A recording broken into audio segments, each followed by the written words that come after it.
Toda semana no Câmara Livre a gente conversa sobre trajetórias de vida. E você que nos acompanha já sabe na nossa missão pública que a nossa forma de levar até você nesse fundo escuro, nessa conversa mais intimista, uma forma de você olhar o mundo ao teu redor, olhar os seus horizontes, seus desafios, suas virtudes a partir do nosso bate-papo com os nossos convidados. A história está sendo formada todo dia, a todo instante. Heber Corpes Martins Soler, muito obrigado por ter aceito o nosso convite. Obrigado, tudo bem? Obrigado mesmo. É um prazer estar aqui, viu? Uma honra. O senhor contou pra gente antes de gravar que o senhor nasceu em São Paulo, tem aqui no Corpes Martins Soler uma necessidade natural de falar desse país do novo mundo fantástico que recebe todas as etnias, talvez um país que mais recebeu frentes migratórias no mundo de várias tendências, para a gente saber onde está o alemão, o letão e o espanhol aqui. Bom, vamos lá então. Meu avô é provavelmente um alemão que foi para a Letônia, a minha avó é da Letônia, o nome dele João, dela Lídia, vieram para o Brasil no início do século XIX, 20, desculpe. E aí eles se estabeleceram, o navio que eles vieram veio para Santos, eles foram andando de município em município até chegar numa cidade que na época não tinha, era em Tupã, mas a cidade de Varpa, né? E lá se estabeleceram. Era um monte de terras. Exatamente. E por parte do meu pai, espanhóis, né? Os meus bisavós. Então essa mistura aí, de fato, vieram para o Brasil. Meu pai nasceu em Alto Alegre e minha mãe em Tupã. Movimento da Primeira Guerra aí. Primeira Guerra acontecendo e convulsões, né, e mudanças. O motivo da vinda para cá dos meus avós maternos foi religioso, existia perseguição religiosa lá no país deles e eles vieram para cá. Esse é o motivo. Muito legal. O senhor morou até os quase os 29 anos em São Paulo, Sim. né? Casado lá, bancário, a gente vai recortar esses pedaços, mas o que na nossa origem talvez seja importante é o seguinte: todos temos uma memória afetiva, Heber. Às vezes é um cheiro, um lugar, uma passagem, algo que nos aconteceu que é próprio nosso. Qual é a sua? Olha, eu penso que a minha experiência mais marcante foi quando eu tinha 15 anos e eu estava adolescente, né, assim, repensando a vida, e eu estava questionando a minha religiosidade. E eu me lembro que estava lendo uma Bíblia, aí eu questionei Deus assim: Deus, que negócio é esse? Como que pode ser tudo como é? Tá. E eu dormi. E aí quando eu acordei assim, muito forte, como que uma resposta sem palavras, como se Deus dizendo assim: porque eu amei. Então foi muito forte para mim. Esse momento da minha vida é extremamente marcante. Então aí eu entendi que nós estamos sendo alvo do amor de Deus. Então isso muda tudo. Entendeu? O senhor vem de uma família onde tem várias gerações, não só batistas, só mais religiosos, né? Essa questão que a gente sempre fala do meio, né, ter algum, isso infelizmente para aqueles que têm dificuldades, né? Uma família de muita violência, de droga, de álcool, a gente sabe que pode ser eventualmente um fator determinista, embora ele tenha dado para nós a oportunidade de renascer todo dia. Mas que influência o senhor vê no papel que o senhor desempenha hoje, na sua trajetória, o fato de ter várias gerações nessa mesma conduta? Bom, vamos lá. É claro que o meio influencia, não há dúvida. Mas a ideia é que se você pode ajudar pessoas, se você tem alguma coisa que é boa e que você sabe que é verdade, você tem que usar isso como um instrumento de mudança da sociedade. Então, é exatamente, lá atrás, em algum momento da minha família, alguém foi resgatado de alguma coisa, não importa quantas gerações tenha acontecido isso, mas cada um é responsável. Todos nós temos um dia, eu acredito, que a gente toma uma decisão: eu vou fazer o bem ou eu vou fazer o mal? Eu vou seguir que tipo de vida para mim? Qual vai ser o tipo de decisão que eu vou tomar todo dia? Então, levando por um outro lado, independente do meio, você pode ter, por exemplo, biblicamente, Adão e Eva estavam no paraíso. Eles não tinham nenhuma situação adversa. Mas na primeira, vamos dizer assim, no primeiro momento de tentação, eles falharam. Então, cabe muito ao indivíduo também. O meio é importante, mas não é determinante, minha opinião. Claro.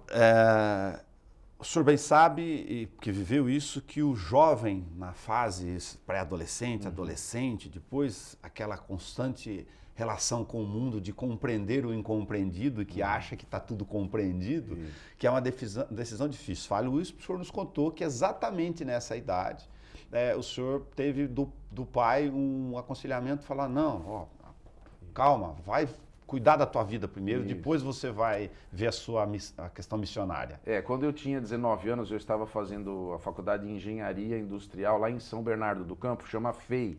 Sim. E eu estava numa aula lá de cálculo e eu, assim, entendi do Senhor Deus que era para eu ser pastor. Mas eu cheguei em casa e fui conversar com meu pai. Ele falou, filho, não é tão simples assim. É importante que você tenha maturidade, então, que você tenha uma faculdade não na área de teologia, uma faculdade secular, para você ter uma formação, uma profissão, ganhar o seu pão, ter uma família. E feito isso, você vai ter condições, então, um dia de atingir esse objetivo que Deus tem para a sua vida. E, de fato, 22 anos depois, eu já estava formado em teologia e tudo, é que eu fui, assim, efetivamente colocado como um pastor auxiliar. Inclusive aqui na Igreja Batista do Estoril, era o pastor Gilson Souto Maior Júnior. Certo. Então, nós conversamos com o Gilson. Conhece? Opa, conhecemos. Então, e ele entendeu isso, me chamou. Então, para mim foi um momento muito especial, porque eu entendi uma confirmação de algo que aconteceu na minha juventude, né?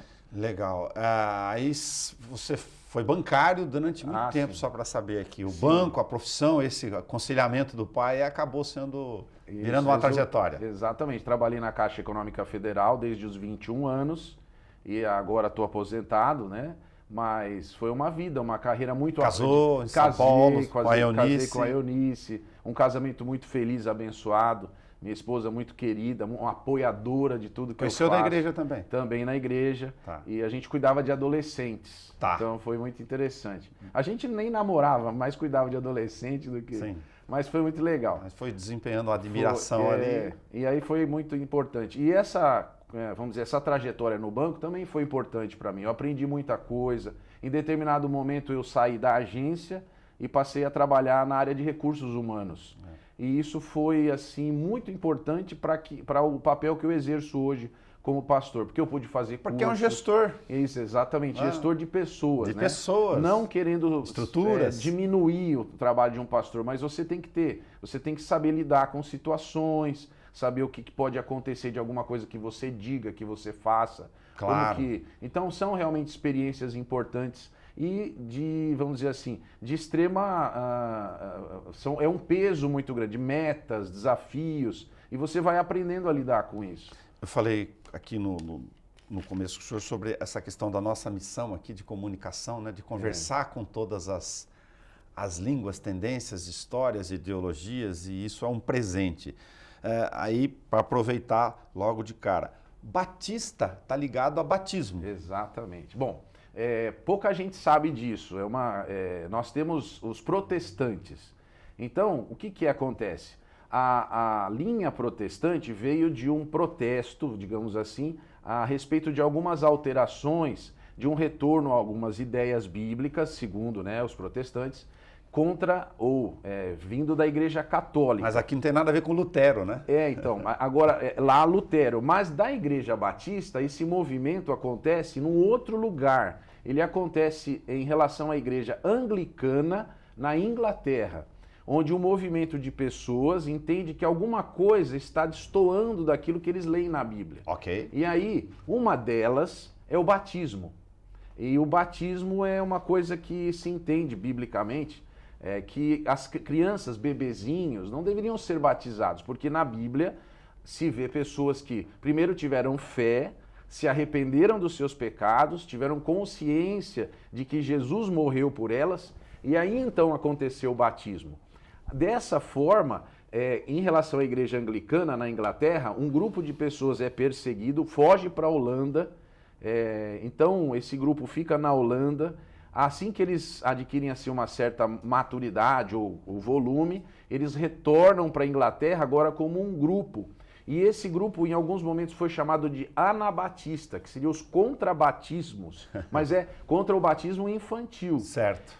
Dentre outros princípios, como retornar à Bíblia, a Bíblia como única regra de fé e prática, que o Estado deveria ser separado da igreja, porque existia uma espécie de simbiose, uma coisa dentro da outra ali.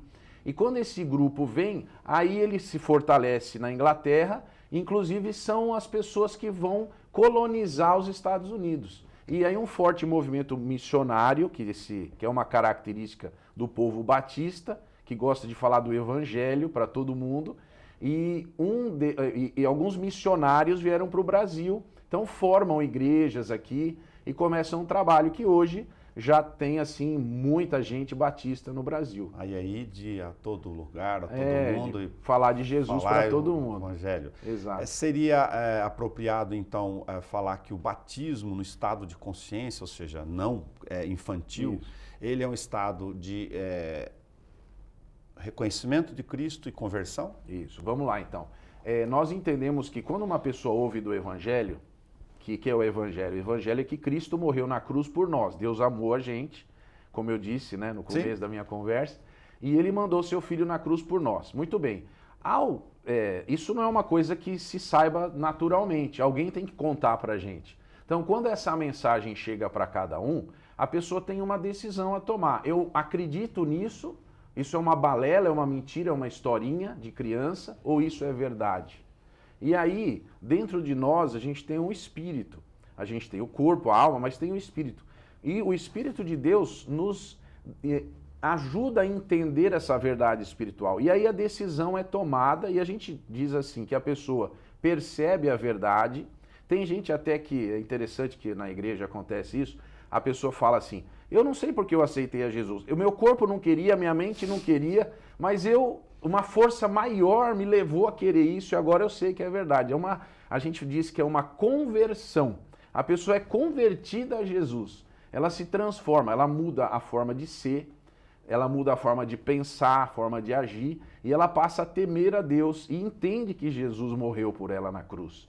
E agora ela passa a ser grata por isso. Então esse é o movimento. Aí é onde entra o batismo.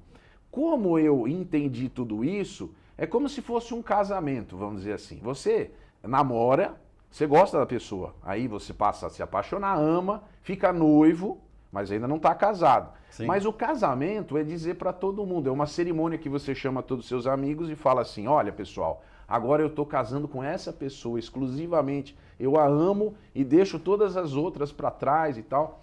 Então, o batismo, na verdade, é esse ato público de dizer assim, eu já aceitei Jesus no coração, eu amo a Jesus, eu entendi o quanto Ele me ama e agora eu quero contar para todo mundo. Então, o batismo é esse ato. Legal.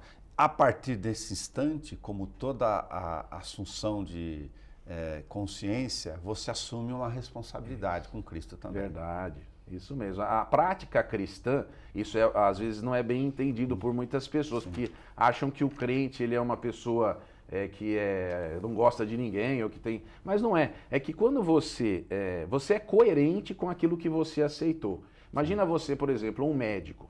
Você vai fazer uma cirurgia. Você espera, desejável que o médico, antes da cirurgia, lave as mãos, coloque uma roupa adequada, ele tenha treinamento para fazer aquilo. Você espera isso daquela pessoa. Esteja bem, esteja paramentado, né? Com que o ato que... Exatamente. Também. Então, o crente, ele também é coerente com a decisão que ele tomou. É isso que quer dizer. Não é porque... Tem gente que não é coerente, mas deveria ser. A história, por vezes, enfim, o senhor bem sabe disso, porque ela está escrita disso, ela tem aquelas lições que a gente acaba formando grupos, vertentes, movimentos, sociedades baseadas no caos. Eu estou querendo referir o seguinte, a necessidade de separação da igreja com o Estado, né, em várias situações no mundo, e a perseguição àqueles que tinham, enfim, que eram tementes a Deus, acabaram, de certa forma, o que o senhor está falando, gerando o batismo, o tal do batismo no sentido de batista, aqui, né, dos batistas nos Estados Unidos, e a ideia de fortalecimento e progressão entrada nas Américas, nós de alguma forma, estamos aqui por força da perseguição. É verdade, tem a ver com isso. É difícil a gente dizer que a religião não esteja totalmente envolvida com a história da humanidade. Faz parte. Agora, a gente não pode, o que a gente não pode fazer é uma divisão, dizer assim, é só isso, ou seja, tudo acontece por causa de movimentos. O ser humano é complexo, ele tem muitas facetas, né?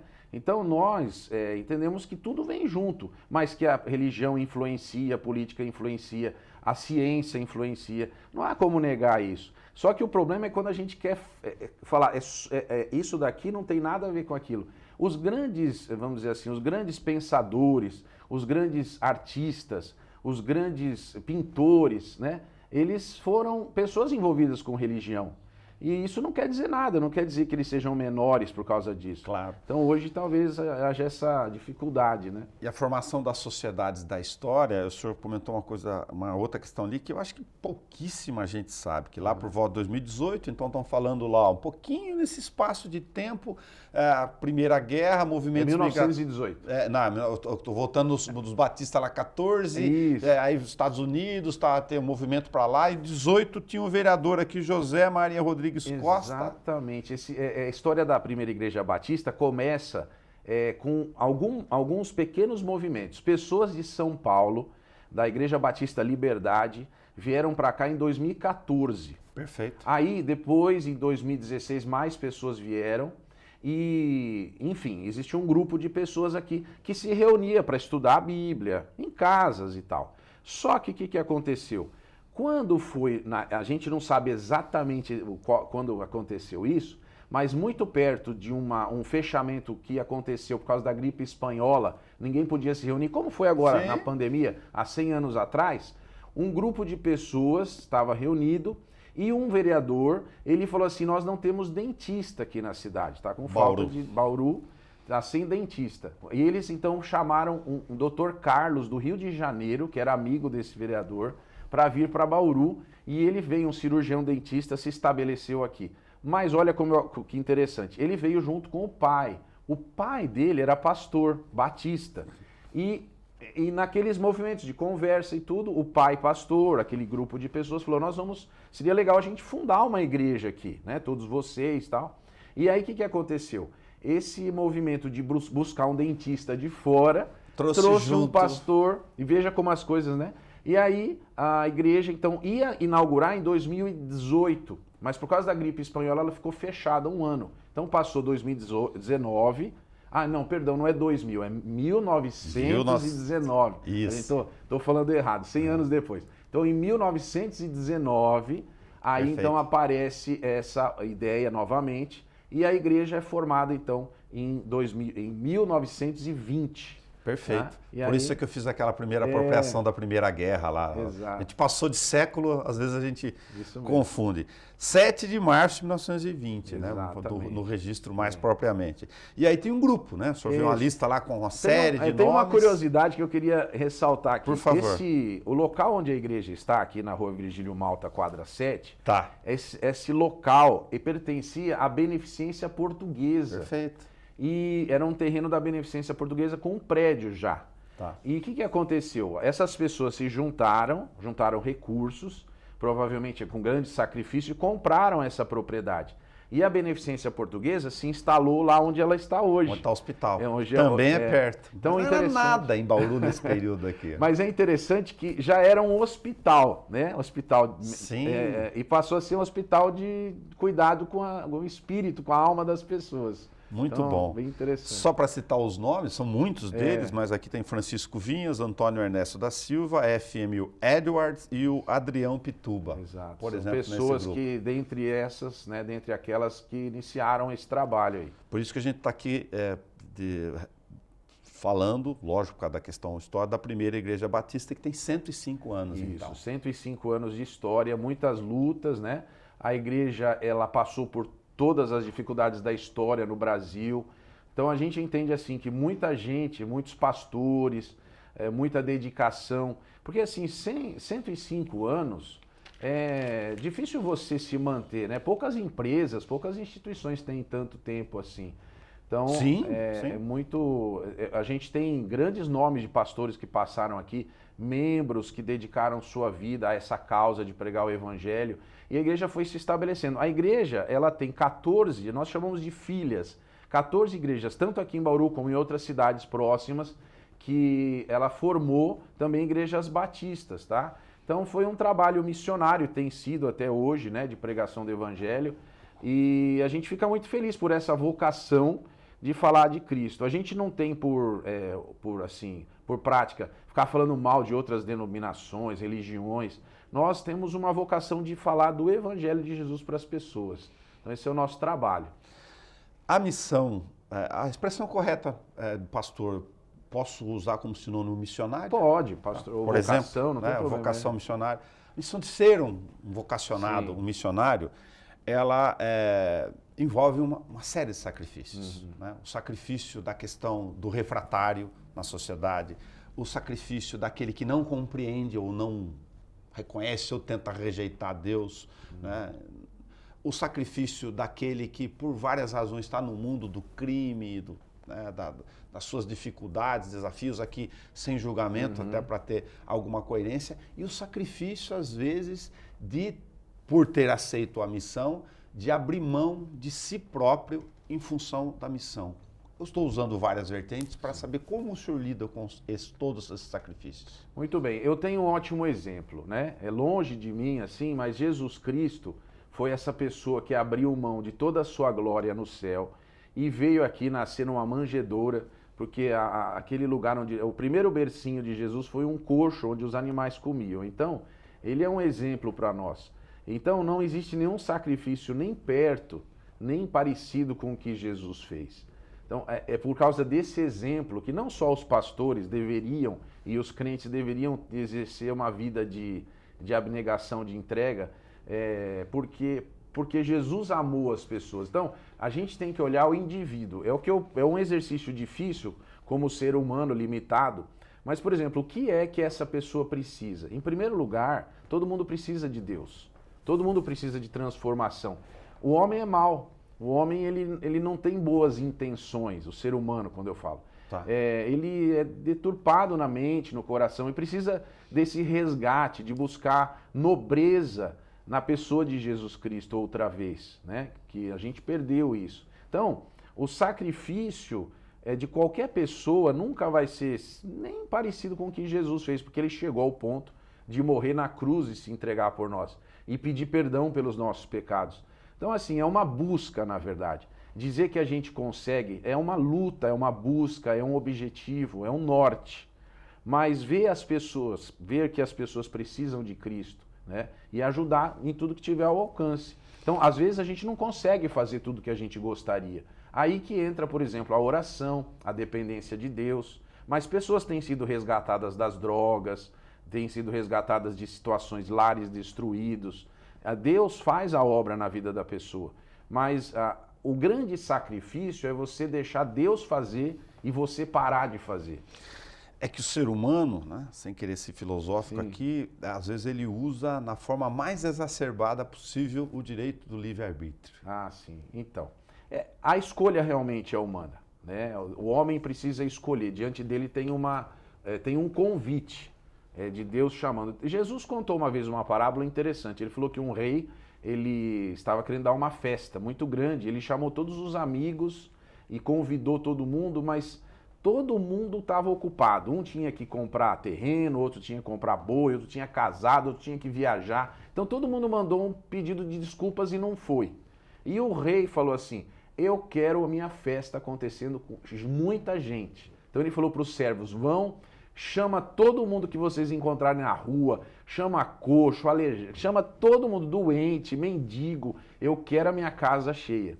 Então, olha que interessante, as pessoas que seriam os amigos não vieram e os estranhos entraram. Por quê? Porque essa é uma parábola que mostra sobre a gente.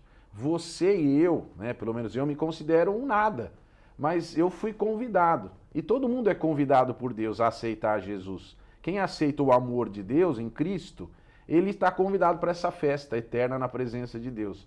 Mas tem gente que recusa, tem gente que não quer. Por quê? Porque a vida da gente tem muitas coisas que nos distanciam de Deus. As atitudes diárias, as coisas. A gente fala, amanhã, ou depois, isso não interessa, isso é coisa de doido. E aí os valores vão sendo perdidos, o amor é perdido. Porque o amor que Deus nos ensina não é um amor interesseiro. Eu vou fazer o bem para você para eu ganhar alguma coisa. Isso não é bíblico. Você faz o bem porque você é de Jesus, não é para ganhar nada. Você já ganhou, você já é salvo, já tem a vida eterna em Jesus. Então o bem é um bem desinteressado. O bem que alguém faz que tem Jesus no coração não é um bem para ganhar alguma coisa. Você porque é como, por exemplo, se eu vou fazer uma coisa para você e alguém vai ver, alguém vai tirar foto e aí eu vou ficar melhor, tal. Isso não é o nosso interesse, entendeu? É uma mudança lá dentro. Por força da própria missão e, lógico, por tanto tempo da leitura e da interpretação, meditação e da relação com o Espírito Santo diário, o senhor tem, por alguma razão, algum livro ou uma passagem ou um autor, algum personagem bíblico que é só seu, que te chama mais atenção. Quem é o do Weber? Levando em conta que Jesus é o maior de todos, mas eu tenho um personagem que é o Daniel, o profeta Daniel, que foi levado exilado para um outro país que era a Babilônia, aprendeu uma língua diferente, uma cultura diferente, comidas diferentes, e ele se negou a se envolver com as coisas que não eram de Deus. Mas isso trouxe a ele sobrevivência. Reinos passaram, mas ele continuou íntegro. Então esse personagem bíblico me chama muita atenção. E uma coisa interessante que a gente tem assim um texto bíblico em Daniel que um anjo fala assim: você é muito estimado de Deus. Então é muito interessante que ele tenha, digamos assim, conseguido manter uma vida de integridade num mundo onde ele não tinha ninguém para cobrar nada dele. Ele não tinha pais ali, ele não tinha, pais que eu falo, o pai e a mãe, parentes. Ele estava sozinho, mas ele manteve a sua fidelidade a Deus. Isso me chama muita atenção e é uma coisa que me inspira muito. O ser humano é consumista, o ser humano tem maravilhas divertentes, é um grande criador, né? Nos surpreende o tempo inteiro, é capaz de perdoar, é capaz de regenerar, de sair da poeira, a própria dádiva da vida tem muitas maravilhas, mas ao mesmo tempo ele também pode ser muito egoísta, individualista e numa sociedade onde está, de certa forma, exacerbado. Como o Weber, lá, se estivesse agora aqui conversando com essa sociedade que está todo dia presente, lá dos não convertidos, o que você diria para eles? Bom, eu quero dizer o seguinte, nós somos criação de Deus e fomos feitos à imagem e semelhança dele. Mas em determinado momento, o nosso representante, Adão, ele resolveu se afastar de Deus. As pessoas brincam com a Bíblia dizendo assim, mas é uma metáfora, só uma fruta. Mas, por exemplo, quando você tem uma atitude de que você não acredita no que Deus diz, você não precisa duvidar de tudo. Se você duvidar de um ponto de Deus, você já falhou em tudo. E foi o que Adão fez. É o que todo ser humano faz. Ele não acredita em Deus. Deus mandou os seus mensageiros, tem a Bíblia, tudo lá, ninguém lê, ninguém se importa. A própria Bíblia diz que ninguém busca Deus. E nós nos afastamos de Deus. Nos afastamos do que Deus planejou para nós. Então o próprio Deus tomou a iniciativa para dizer assim, eu amo vocês, eu quero vocês comigo. Mandar o Filho dele na cruz morrer por nós. E essa capacidade de compreensão dada por ele mesmo, pelo seu Espírito em nós, que nos faz entender o amor de Deus. Então, por que uma pessoa, ela imagina que sem as regras e leis do Criador, ela vai conseguir acertar? É impossível. Eu vou dar um exemplo assim, só fora da caixa, para a gente... Né? Você tem uma receita de um bolo, e aquilo lá é uma receita de sucesso, mas você quer inovar, você quer fazer uma coisa diferente. E quando você faz alguma coisa diferente, aquilo não dá certo. O fabricante sabe como funciona. Por exemplo, eu tenho carro. Você, quando vai colocar carro, vai lá no posto, você tem que calibrar o pneu, tem uma tabela lá, fala, aqui é 31. Você não, eu quero colocar outra medida. Isso coloca você em risco. Se você colocar menos ou a mais, Claro. aquele ponto... Vai estragar o pneu. Vai estragar, você pode sofrer um acidente. Perfeito. A lei de Deus, quando ele diz assim, amem o meu filho, sigam o meu filho, é esse ponto, é a calibração perfeita, calibragem, né, perfeita.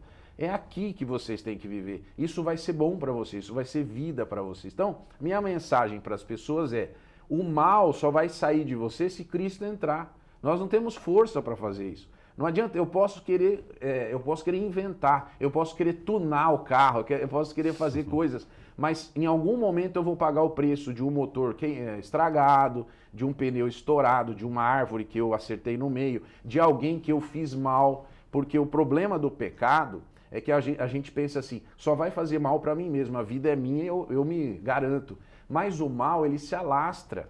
Ele atinge inocentes, ele faz mal para pessoas que estão perto e longe da gente. Então, o cuidado é esse, o cuidado de ouvir a voz de Deus no coração.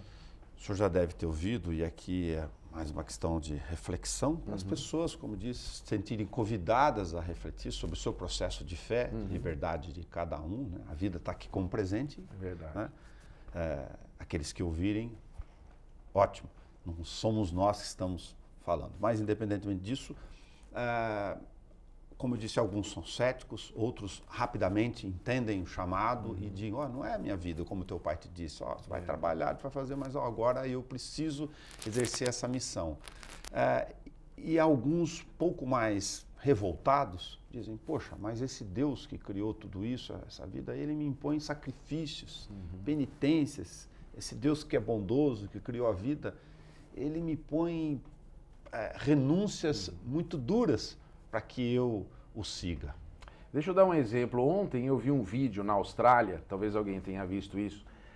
Tem uma mãe que está chegando em casa, me parece. Tem umas roupas estendidas naquele suporte de roupas assim, e as crianças, me parece, estão chegando da escola porque elas estão com uma mochilinha, duas crianças pequenas, uma bem pequenininha e uma maiorzinha. E quando ela está entrando na área da casa dela assim, uma criança corre para o vaso no canto assim e se percebe que tem uma víbora que sai de dentro do vaso no chão. Aí o que acontece? Aquela mãe, a gente não tem o áudio, mas ela pega aquele lugar onde as roupas estão estendidas, ela joga com toda a força, tira aquilo da frente e vai em direção à criança menor para tirar a criança de perto daquela cobra rápida, assim, se movendo.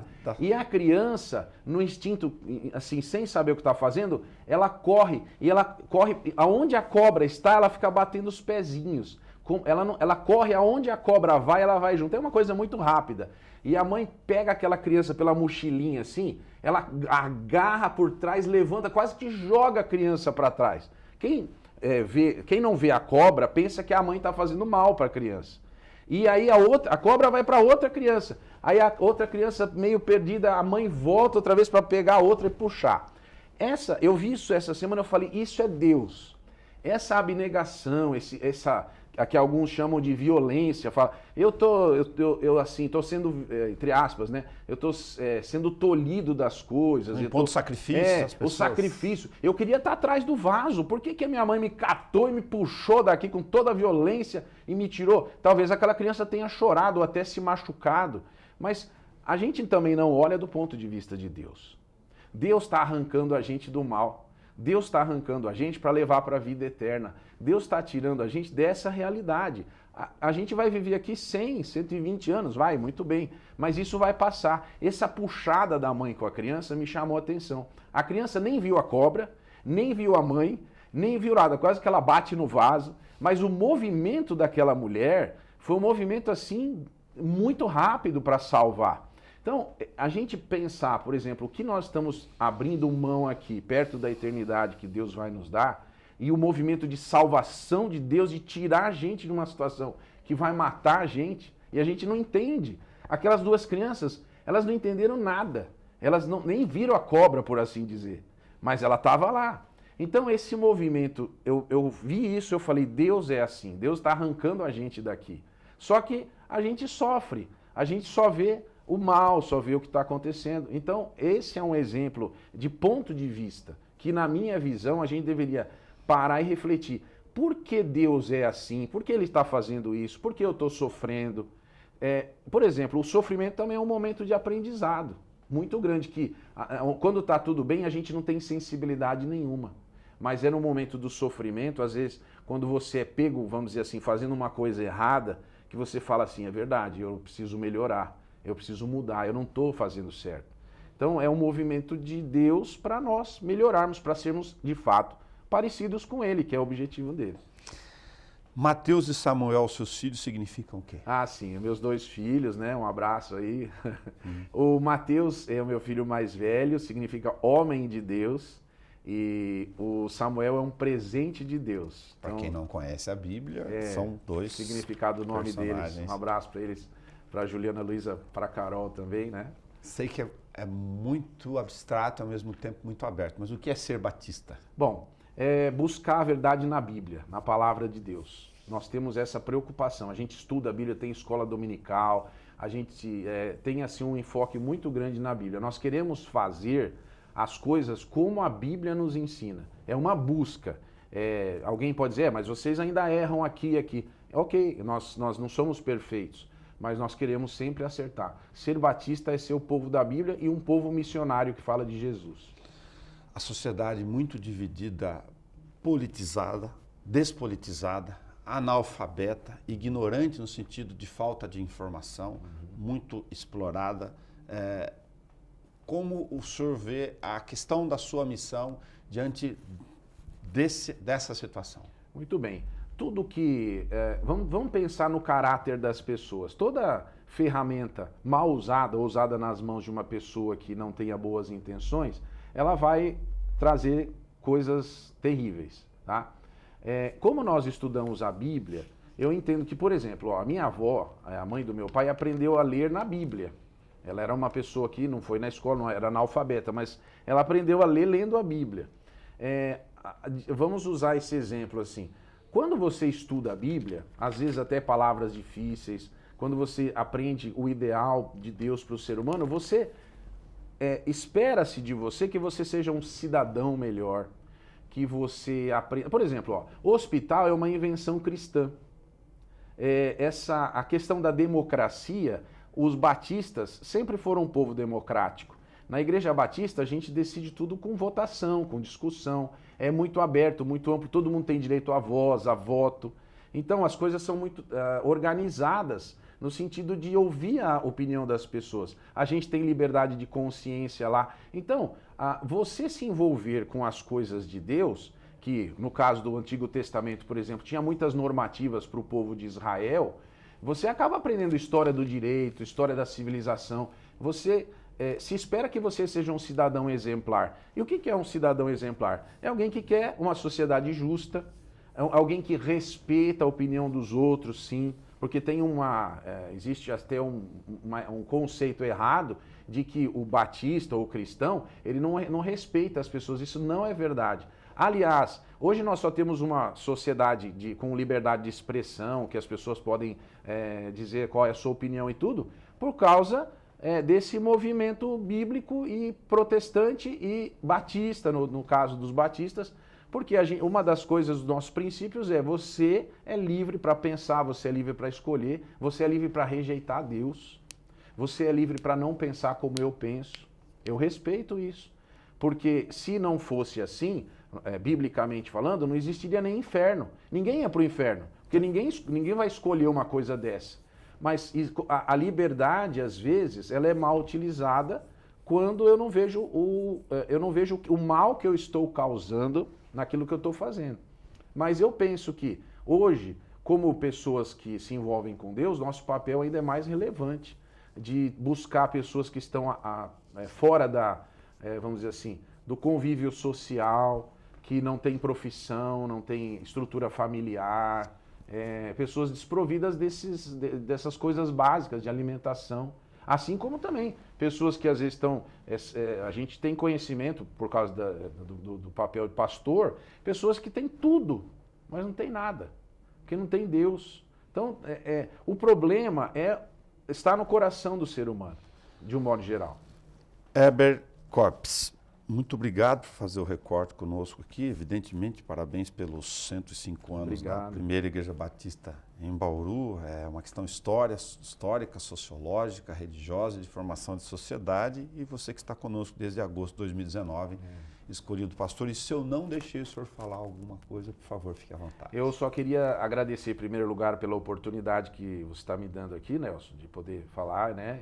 E eu quero agradecer a Deus, agradecer a minha família, agradecer minha esposa, meus filhos, mas tem um agradecimento que eu quero fazer, que eu não posso fazer pessoalmente, mas quem sabe um dia eu posso agradecer um por um todas as pessoas que passaram aqui pela primeira Igreja Batista de Bauru, que deixaram o seu legado, que às vezes nós recebemos coisas prontas, que alguém deu tudo que tinha, tudo que podia, seu tempo, sua dedicação, para que você recebesse uma coisa assim já avançada. Então, uma gratidão a Deus pela vida de todas as pessoas em todos esses anos, esses 105 anos, e quem está aqui hoje também, cada membro da igreja que tem assim um carinho, um amor pelo trabalho da igreja. Isso para mim é muito importante, eu levo muito em conta, porque você só se envolve com o que você acredita.